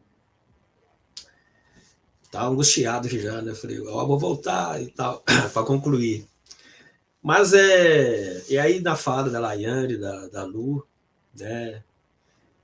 O filósofo, a gente fala que o filósofo é o profeta, aquele que anuncia o caos, né? Mas depois a gente tem que pensar esse caos, pensar a existência a partir desse caos. Então, é tudo ruim? Não é. Só, nós temos que ter consciência que viver, né, existir, é um privilégio, né? E eu penso, né, na minha singularidade, e principalmente na minha escuta, quando eu tenho que fazer esse eco com quem eu escuto, né, na clínica, o meu lugar de fala é da filosofia. Eu penso muito na filosofia existencial, por exemplo, né, Sartre, Heidegger, que coloca nós como seres no mundo a produzir uma existência. Então, como as meninas trouxe, baseado na teoria de Freud e Lacan, nós somos seres incompletos, sim, somos seres divididos, somos seres castrados, somos seres barrados, mas nós temos que viver, nós temos que produzir. E Lacan, acho que ele é fundamental nessa lógica. O Lacan diz que, Freud, né, cravou que as histéricas sofriam de reminiscências, de lembranças, de coisas não vividas, de desejos. E o Lacan, nós queremos gozar, né, nessa estrutura, mas se nós somos barrados, né, por esse grande outro, por esse mundo que está aí, não tem como, né, o inconsciente é maior que nós, então nós temos que navegar nesse mundo. E o Heidegger, o Sartre, e eu pelo menos resolvi minha questão assim, né, na minha singularidade. Eu acho que o desafio, como diz Lacan, é produzir novas lógicas, né, ou seja, parece desanimador quando você olha para esse mundo e está aí, é vazio, mas o que eu, enquanto sujeito, não indivíduo, né, de carne e osso, é claro, eu tenho uma corporoidade que eu tenho que levar, né? E o Heidegger, ele nos traz uma premissa fundamental, né? Nós somos seres para a morte, no bom sentido, somos seres finitos. Às vezes nós evitamos pensar isso. Eu sempre converso com a turma lá, né, com os alunos, com os psicanalistas, né, alunos psicanalistas, que eu gosto muito de pensar, né, a partir do Carpe Diem, né? O que eu posso fazer agora? Sociedade dos Poetas Mortos, né? Ou seja, nós pensamos a vida como um desafio, como alguma coisa que nós temos que construir, e isso é um privilégio, né?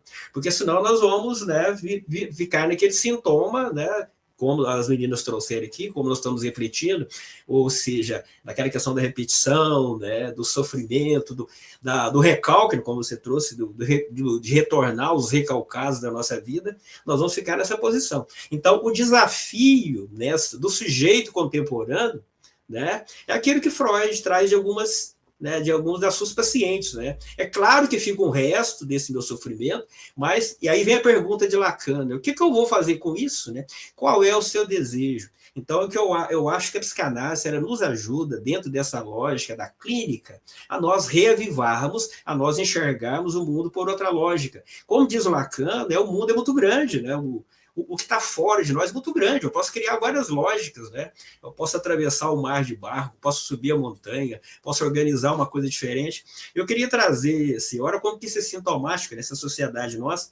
Tem uma colega nossa, psicanalista, que num dos encontros, né, a Claudecir, ela trouxe um fato interessante, que hoje a coisa está tão estranha, que a juventude de hoje, por exemplo, em alguns lugares, já estão organizando encontros para se encontrarem, né? Para ver gente, coisa que para a nossa sociedade, ou seja, para a nossa época, era uma coisa trivial, né? Marcar os encontros. Olha para onde nós estamos indo, né? Olha para que lógica nós estamos indo.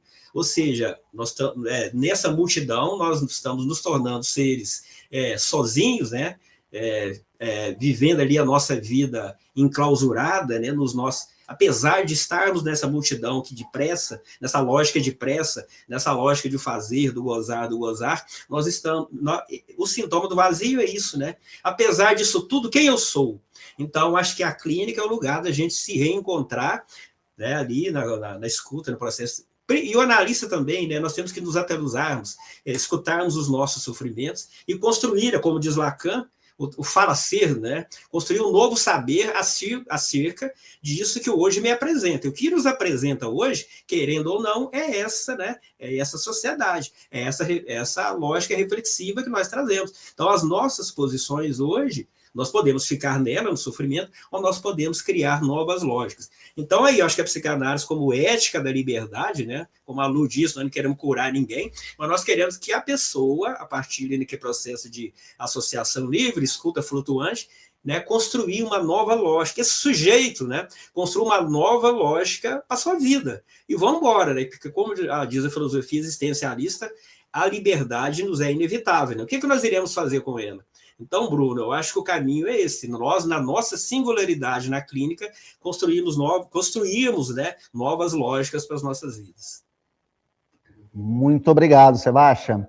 Nós também já vamos aqui passando também aqui para os outros palestrantes, né? Sebastião, muito obrigado pelas suas contribuições, pelas suas participações. Nós estamos recebendo aqui algumas perguntas, então eu vou fazendo aqui um direcionamento sobre essas perguntas. Eu gostaria de convocar de novo aqui a Laiane. Oi, Laiane. Oi, estou aqui.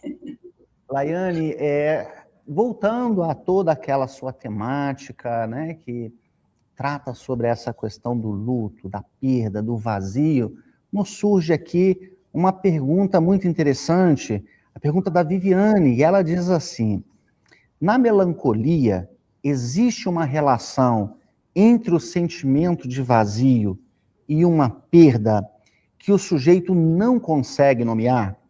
E ela continua: podemos pensar que esse vazio seria efeito de algo perdido, mas que permanece desconhecido para a própria pessoa? Você poderia nos auxiliar com essa pergunta, por favor, Laiane?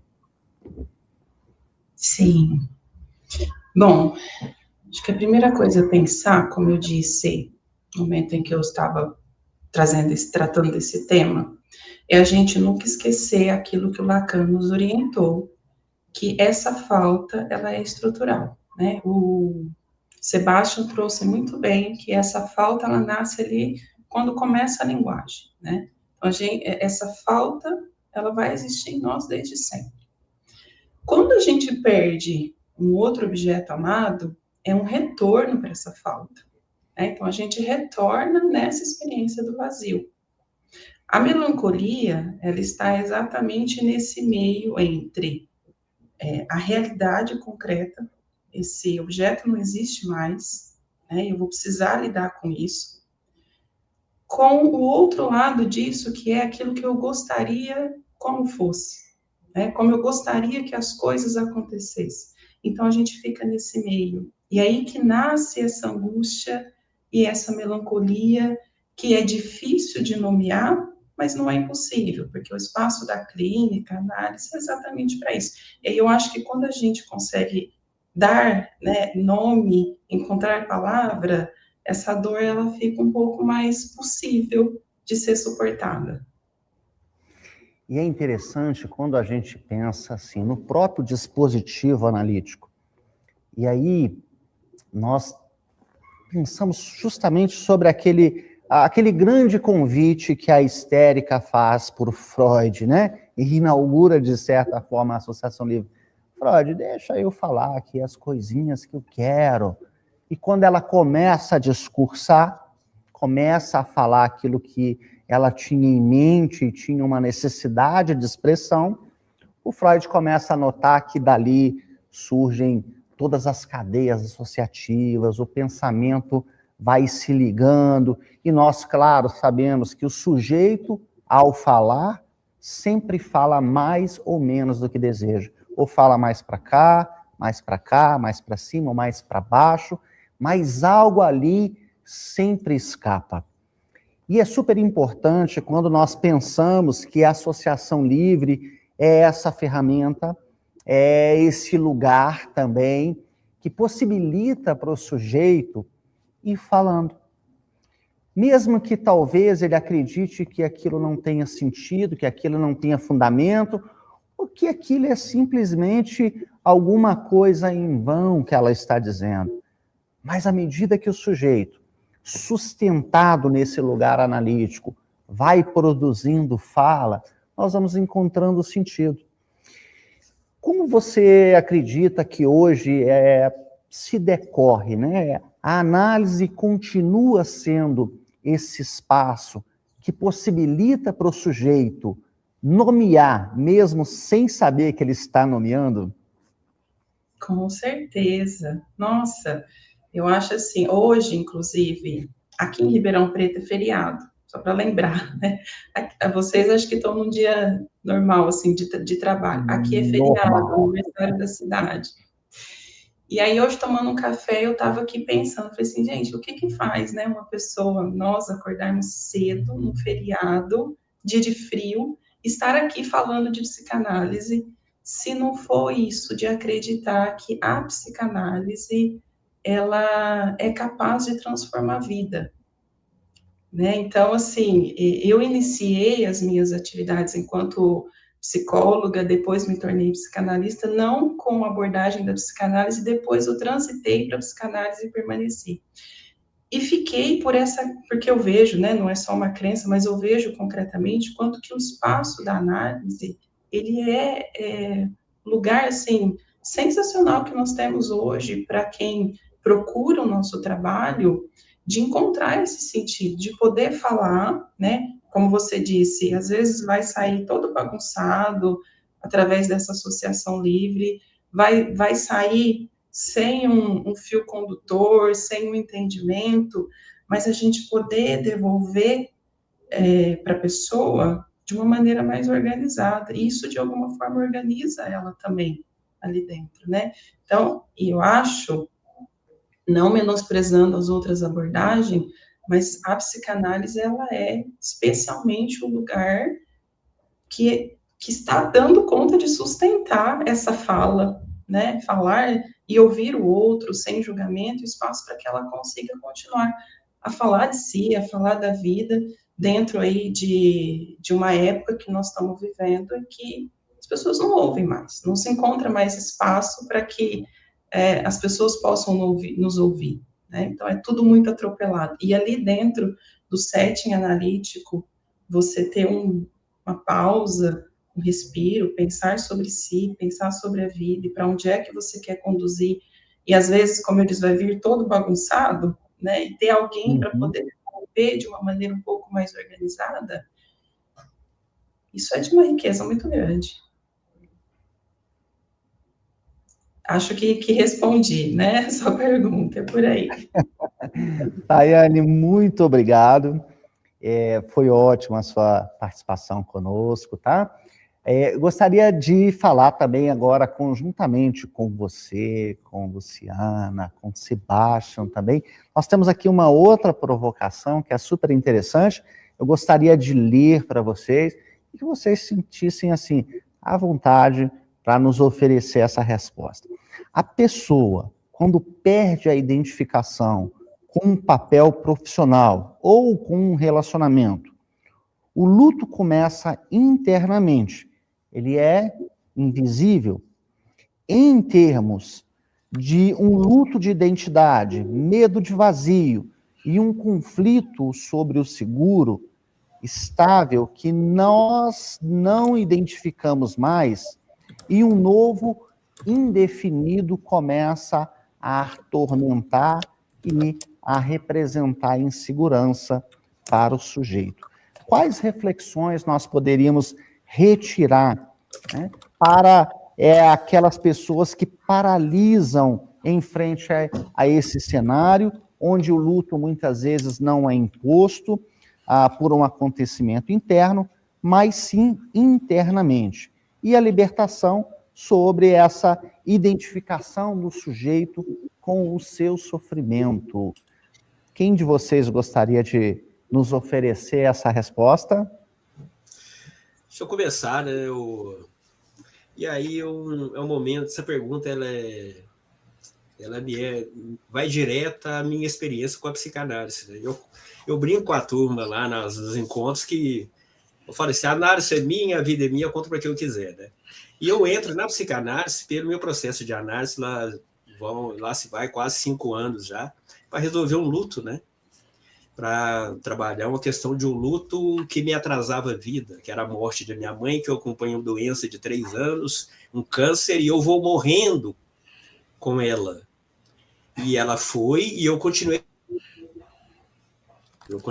ali com a vida parada. E é isso que o luto nos faz, né? Como a Laiana trouxe essa relação libidinal, né, que fica, né, lá no luto e melancolia, né? Nós voltamos a ser libido para nós mesmos, esse objeto que nos falta, nós não conseguimos nomear. E a minha analista, né, lacaniana, né, eu falo que ela me tirou de um buraco existencial que depois que você passa, que você atravessa, você diz, eu não acreditava que eu estava ali. Então, e aí eu começo o meu processo de análise, e aí sim, eu adentro a psicanálise pelo processo de análise, né, a forma meio clássica de entrar a psicanálise. Mas e aí a Laiane foi cirúrgica quando ela fala que a clínica é o nosso lugar, né? A análise, a associação livre, né? Como você disse, Bruno, a fala, né? A escuta que nos é oferecida ali na clínica, ela é o remédio, né? Ou seja, a psicanálise, a clínica, né? A conversa, entre aspas, a conversa, né, ali na clínica, ela é fundamental, né? Ou seja, É o que Freud inaugura, né? Ou seja, escutar o sofrimento é o caminho. Então, resumindo, né? Essa coisa, se o sofrimento está aí, se o negócio está ruim, entre aspas, né? Se está vazio, se está doendo, se eu não sei o que é, a clínica é o lugar, né? A psicanálise será esse lugar, como diz a Rayane, a psicanálise é por excelência esse lugar da escuta da singularidade do sofrimento, porque funcionou comigo. Aí o pessoal pergunta, mas a psicanálise funciona? Eu digo, funciona porque funcionou comigo. Então, façam a análise.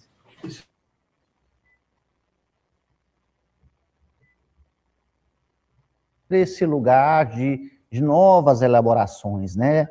De entender muitas vezes tudo isso que nos atravessa socialmente, que faz exigência, entender também todas as outras exigências das quais todo sujeito está implicado, seja as familiares, as sociais, as afetivas. Isso é super interessante. Muito obrigado pela sua resposta.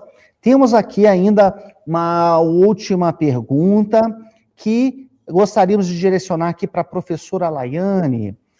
Como ajudar alguém que vivencia um luto, mas não reconhece como luto e não aceita fazer análise? Diz que isso tudo é balela. Só que o corpo está revelando essa dor com manifestações psicossomáticas. Nossa, é extremamente desafiador, né? A gente, ainda mais quando a gente ama essa pessoa e a vê em sofrimento, né? Tem uma coisa importante a pensar, inclusive teve algo na fala do Bruno, que ele falou sobre uma certa paralisação diante do luto. Eu acho que por um tempo tudo bem a gente não fazer nada e ficar paralisado nesse sofrimento, porque às vezes a gente ainda precisa sentir tudo isso, é um tempo de pausa, né? A gente não é logo de imediato que a gente procura uma ajuda, né? E o outro também não. Né? Então, assim, é um jogo de cintura entre sustentar que o outro ainda não procura ajuda, mas também poder ir dizendo, sinalizando aos poucos, olha, falando, será que isso que você está sentindo, que está aparecendo no corpo, aí, não é sobre esse sofrimento do luto? Aconteceu algo na tua vida, e o corpo, ele se expressa. Então, a gente vai, com certo manejo, assim, mas entendendo que o outro existe na liberdade dele e, infelizmente, pode ser que não vai fazer nada com isso. E aí a gente vai precisar fazer alguma coisa com isso, gente que faz terapia, né, a gente vai para análise, a gente cuida disso, do como é que é para mim sustentar o meu luto de que o outro não está cuidando dele e às vezes ele não vai fazer nada com isso. Eu vivencio isso, assim, na família, né, e a gente sofre com isso também. Então, a gente se cuida para dar conta de sustentar o nosso sofrimento de ver que o outro não faz algo com isso. Mas, respondendo a pergunta, né, é ir sinalizando aos pouquinhos, é tentando mostrar, é fazendo o que é possível.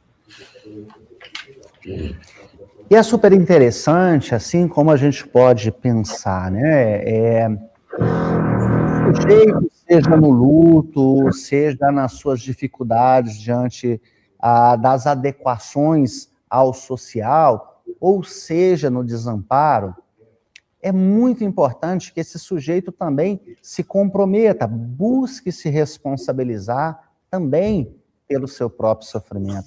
Acho que essa é uma das condições mais necessárias para que o sujeito possa realmente entrar em análise, né? Esse desejo de se comprometer, de se responsabilizar, de buscar, de alguma forma, fazer as nomeações que vão automaticamente implicando em novas posições subjetivas. É um processo, né? E nós sabemos que para o luto, para o desamparo, para as adequações sociais, todos esses três fenômenos, nós sabemos que isso exige do sujeito aqui um tempo, um processamento, uma elaboração, uma compreensão. Nem sempre nós conseguimos compreender a tudo aquilo que nos atravessa, principalmente o luto, principalmente o desamparo, e conseguimos talvez atravessar isso tudo com facilidade. Eu gostaria de chamar de novo aqui a Luciana. Luciana, diante desse momento, por exemplo, como você acredita que a mulher, né, você que trabalha aqui em específico com o feminino, como que essa mulher desamparada pode ir realizando pouco a pouco, ali no processo de análise, essa sustentação de um novo lugar, essa saída do desamparo para uma nova elaboração? Olá, gente. Isso quando vai ter um barulhinho aqui, porque aí já me deu a fragilidade aqui, ó, já me situou aqui o negócio da perda de alguma coisa, que é o silêncio. Mas eu quero trazer para vocês algo que o Sebastião falou que é muito forte. Eu tenho hoje em clínica comigo mais ou menos umas 5 ou 6 pacientes em processos de luto e de desamparo. É mais ou menos por aí. Então, quando eu falo do luto, eu penso assim, que o luto, ele pode ser esse modo de existir, se a gente pegar esse processo, e aí ele também pode ser um modo de se reconhecer. Eu penso que o luto, ele pode ser o ponto de partida, ou para que a mulher, ou esse sujeito, ele comece a olhar para si, e começar a viver, ou se ver de forma diferente, e talvez se achar no processo onde ele era mais de um, né, onde ele estava tão coligado ao outro. Isso não é só para o sujeito que perde muito próximo, isso também é para a família que perde alguém ou algo, como uma grande catástrofe. Pensei assim, Laiane, quando você falou, eu pensei nisso, quando a família perde alguma coisa, uma casa que pega fogo, como foi algo que aconteceu bem próximo de mim aqui, de um amigo. Aí ele perdeu tudo, a casa pegou fogo, ele só conseguiu tirar o filho e a esposa de dentro. E agora? E agora? Como diria Carlos Drummond de Andrade, e agora, José? E agora? E agora é a hora de recomeçar. É o que eu tento fazer na clínica.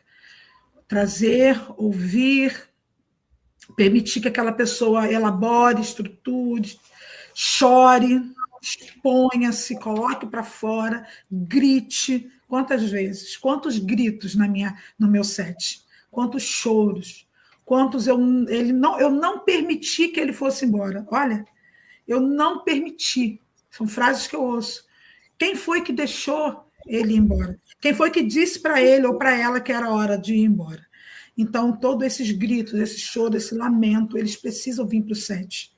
Nós estamos aqui abertos para que eles possam chegar até nós com segurança, com tranquilidade, e saber que este lugar tem vez. Venham para esse processo da psicanálise, porque nós os ajudaremos. Não curaremos, não é isso, Sebastião? Mas nós faremos com que você se elabore, se reestruture para o novo ser que vem. Eu costumo dizer que as minhas dores eu coloco dentro de alguma coisa. Alguns vão para a arte, outros para a música, Sebastião vai para a poesia, eu vou para o saber, eu vou para as leituras, para escrever, para estar aqui compartilhando processos e leituras. Eu sublimo as minhas dores. Maravilha. Gostaria de agradecer aqui a cada um de vocês, tá? Sebastião, Luciana, Laiane, muito obrigado pela participação de vocês, pela contribuição que vocês nos trouxeram sobre essa temática tão importante, falar sobre o sujeito na contemporaneidade, é algo realmente muito desafiante, né? Isso exige de nós, analistas, um olhar muito assim dedicado a todas essas questões. Quando pensamos todas essas influências que nós temos hoje da nossa sociedade, tudo aquilo que de alguma forma acaba atravessando o sujeito e causando nele alguma coisa. É super interessante, tem uma frase assim que eu vou parafrasear, na verdade, o Winnicott, que ele diz: todos nós temos uma predisposição para 3 pontinhos. Né? Isso é super interessante porque nós sabemos que somos sujeitos afetados por tudo aquilo que nós vivemos.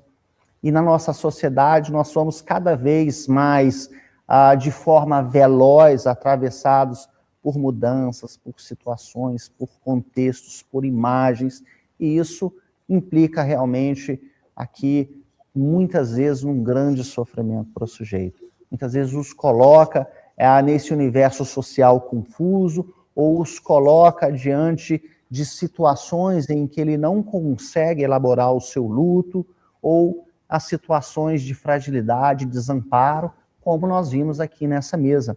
Então, gostaria de agradecer muitíssimo a presença de vocês, todas as contribuições, e também abrir aqui um pequeno espaço para que vocês também possam se despedir de todos aqueles que estão aqui nos acompanhando. Muito obrigado a cada um de vocês. Bruno, finalizando, né? Eu acho que foi muita honra aí dar início à mesa. E às vezes eu brinco que a gente complica muitas coisas, né? E sendo humano, né? Mas tem um poema, que eu não me lembro a autora agora, que ela diz que nós sofremos de choro não chorado, palavra não falada, grito não gritado, né? Ou seja, é tudo um sentimento que vem de fora e que nos atravessa. E quem é responsável por nós, como as meninas disseram, né? Somos nós, né? Então, nós temos sim, né, filosoficamente, fechando, nós podemos construir os nossos caminhos, né, basta ter coragem. E eu acho que o caminho da análise, como eu disse, ir para a clínica, é um ato de coragem. Eu digo isso para os meus pacientes, meus analisandos, falo, você é corajoso, você é corajosa de estar aqui para enfrentar o seu sofrimento. Muito obrigado aí pelo espaço. Ótimo. Nós agradecemos, Sebastião. Laiane, por favor, se quiser se despedir de todos aqueles que nos acompanharam. Quero sim. Eu quero agradecer muito pela oportunidade de estar aqui, que alegria dividir a mesa com a Luciana, com o Sebastião, com o Bruno. Saber que tem tanta gente aí nos ouvindo, né, e que tirou um tempo para ouvir um tema tão interessante.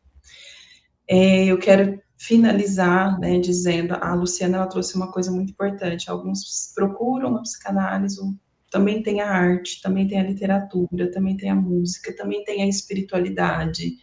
E aí, respondendo à pergunta, né, da nossa participante, o que fazer quando alguém não procura ajuda, acho que também é sustentar que, às vezes, o caminho do outro não vai ser o nosso caminho. Né? Às vezes, a psicanálise mudou completamente a minha vida. Claro que junto com outras coisas, mas às vezes o outro tem o caminho dele, né? E a gente torce também para que dê certo. E que cada um que está aqui com a gente também encontre um bom caminho para ressignificar a vida e uma boa vida. Então, obrigada. Obrigada ao Bruno, Luciana. Eu esqueço o nome, me lembra? Sebastião. Nome difícil, Sebastião, ao Vitor e a todos. Obrigada. Ótimo, Laiane, muito obrigado pela sua participação. Luciana, por favor, suas considerações. Quero só encerrar, né, trazendo uma fala que eu particularmente, assim, dentro da minha fala, de todo esse processo, eu quero agradecer a todos vocês, né? Eu estou feliz por essa hora da manhã, esse povo todo está aqui pronto para nos ouvir, mas eu quero deixar uma fala que eu escrevi aqui no meu artigo, dizendo que essa questão do desamparo, essa questão toda da falta, essa questão toda da dependência, quando nós nos encontramos nesse lugar, não quer dizer que se trata de deixar de precisar do outro, sabe? Mas é de poder existir diante dele, né, diante do outro, sem abdicar da sua própria voz. Eu acho que é isso que eu tento fazer o tempo todo. Quando essa minha voz, quando a sua voz encontra o seu lugar, encontra o lugar, a sua fragilidade, ela deixa de ser vergonha. Ela torna-se abertura para um modo menos mortífero de habitar o desejo, os vínculos e as próprias faltas. Obrigada, Bruno. Obrigada por essa experiência. Muito obrigado pela participação de cada um de vocês. E você que está nos acompanhando, logo, logo a gente vai fazer agora um pequeno intervalo. Em alguns minutos a gente entra novamente com a nossa segunda mesa, Sintomas e Psicopatologia na Atualidade. Angústia, ansiedade e sofrimento psíquico. E essa mesa vai ser composta, então, pelo William Figueiredo, pela Esther e também pelo Luiz Carlos. Nós aguardamos você em alguns instantes.